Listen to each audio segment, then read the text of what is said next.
তুমি না বলেছিলে কি যেন সত্যি কথা বলবে? যদি সত্যি বলি তুমি মন খারাপ করবে। বলেই দেখো। জানি না কেন আমার এমন হচ্ছে। কলেজ ছাত্রদের মতো কিছুটা অস্বস্তি হচ্ছে, চোরের মতো। পুলিশ আসবে কিন্তু, সাবধানে। হেই স্মৃতি, তোমার 4 আঙ্গুল দিয়ে শাড়ির কুচি কিভাবে ভাঁজ করো একবার আমার দেখতে ইচ্ছে করছে। এখানে প্লিজ একবার। এই এভাবে না।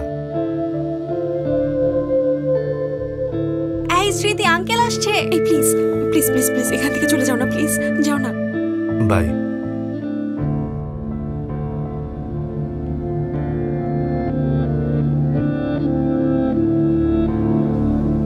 ছেলেটা কি তোমাকে সত্যি ভালোবাসে?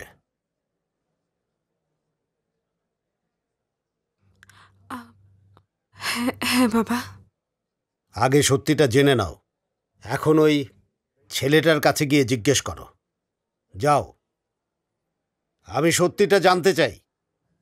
আমি শিওর তুমি সঠিক উত্তর পাবে না। কি হয়েছে? তুমি কি আমাকে ভালোবাসো? ভালোবাসি বললে যদি ভালোবাসা হয় তাহলে ধরে নাও ভালোবাসি, কিন্তু তুমি যা বলছো এটা এক ধরনের কমিটমেন্ট, একে অপরের সাথে সম্পর্ক, বন্ধন। সব সম্পর্কেরই একটা নাম থাকে। ভালোবাসো নাকি না? দেখো আমি আসলে বলতে চাচ্ছি হ্যাঁ অথবা না।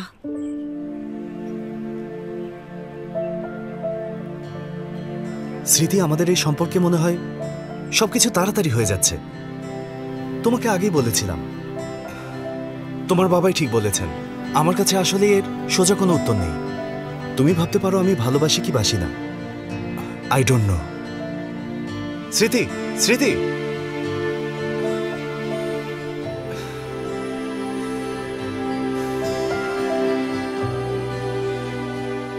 হাই। এই কফি পড়ে যাবে। আরে পড়ুক, ব্যাপার না। আনন্দ, আমার এসব ভালো লাগছে না। I am really sorry.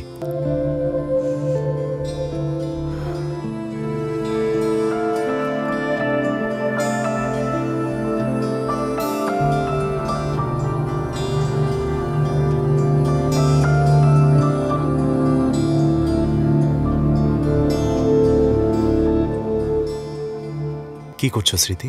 আমার এক্সাম চলছে। Okay bye. ওকে ওকে।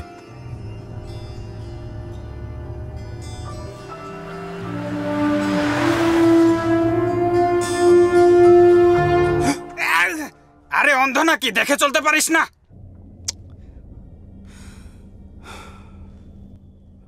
প্রেম করতে চাও না, বেড পার্টনার চাও। এটা তো খুবই সিম্পল একটা ব্যাপার। মানে এটা তো কোনো পয়েন্ট হতে পারে না। আরে ওটাই তো পয়েন্ট। ও তো ওরকম না, মেয়েরা এরকম হয় না, বিশেষ করে প্রেমের সম্পর্কে। But we men are dogs. ছেলেদের চিন্তা ভাবনা সবসময় কুকুরের মতন। ঠিক বলেছেন, কিন্তু আমি ওর জন্য লেজ নাড়তে পারবো না। তো তুমি বলছো তোমার শুধু শরীরটাই চাই? স্বাধীনতা চাই। এই নামটা আমরাই দিয়েছি, স্বাধীনতা চাই। হ্যাঁ, এটা তো সব মানুষই চায়। মানুষ স্বাধীন থাকতে চায়। আচ্ছা, শারীরিক সম্পর্কই স্বাধীনতা মানে তো তাই দাঁড়ায়। শেষ পর্যন্ত সত্য বলেছিলে? ওর কাছে গিয়ে ওকে সরি বলতে ইচ্ছে করছিল। আমি ওকে বলতে চাচ্ছিলাম যেন ও আমাকে বোঝে। তাহলে বলনি কেন? ওকে জোর করতে চাইনি। দেখো আনন্দ, ওকে ভালোবাসো কিনা ঠিক জানি না, কিন্তু তোমার ফিলিংস দেখে আমার তাই মনে হচ্ছে।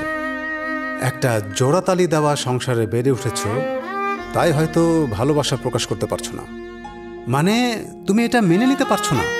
তোমার পরিবার আর তোমার মধ্যে যে দূরত্ব রয়েছে, এর জন্য তুমি ইমোশনালি কারো কাছে যেতে পারছো না। আসলে আমি তোমাকে যেটা বলতে চাচ্ছি, দেখুন, কারো জীবনকে সাইকোলজিক্যাল টার্মস আর মেথড অনুযায়ী বিচার করা সম্ভব না। আমি এই থেরাপি বিশ্বাস করি না। তাহলে এখানে এসেছো কেন? দুঃখগুলো কি দেয়ালের সাথে শেয়ার করব? ঠিক আছে, তোমার জীবন এখন কেমন চলছে? আজকে কি হয়েছে? How are you feeling? আমরা এই খাবার চাই না, আমরা এই খাবার চাই না, আমাদের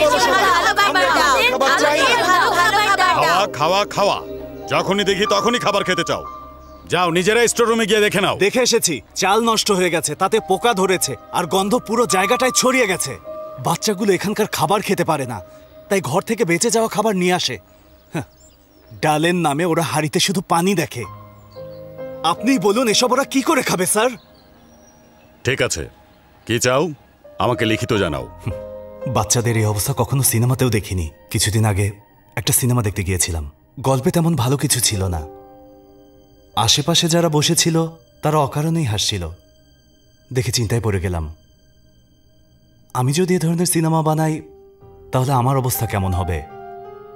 ঘরে ফিরে চিন্তা করছিলাম সিনেমাটা আমি বুঝতে পারিনি নাকি আসলেই কিছু ছিল না।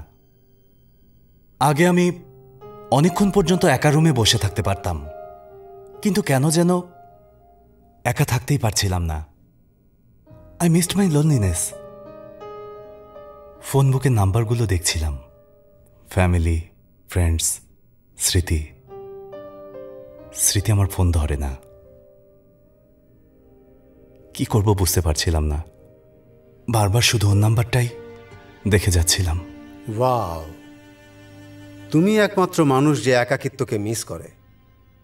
একাকিত্বকে মিস করলে ক্ষতি নেই, কিন্তু ফ্যামিলি, ফ্রেন্ডস আর ওই স্মৃতিকেও মিস করছো, দ্যাটস এ গুড সাইন।